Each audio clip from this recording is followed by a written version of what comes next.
Hey, what's up everyone? It's Chase here at Rocky Mountain. Today I've got this Kawasaki KLX 230 and I want to talk to you about this seat concept seat that the owner has put on this bike.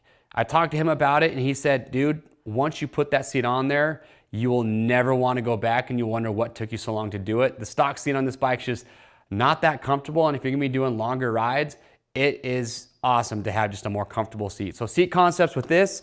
So it's just the seat foam and the cover only, so you still use your original seat pan, but there's two options. There's the comfort and then there is a low version. So if you have somebody on this bike where you're trying to get a little bit more standover height or a little bit more clearance, you can go with the low option. But you can just see looking at it, it's a much wider platform, so it's just more comfortable for longer sits. It's got a lot of grip, a lot of texture.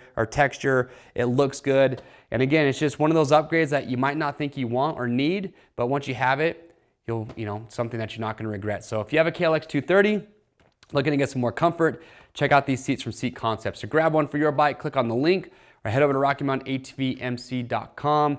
We ship for free over $75, and as always, if you want to stay up to date on cool products like this, get subscribed to the Rocky Mountain YouTube channel. I'm Chase, and we'll see you on the trails.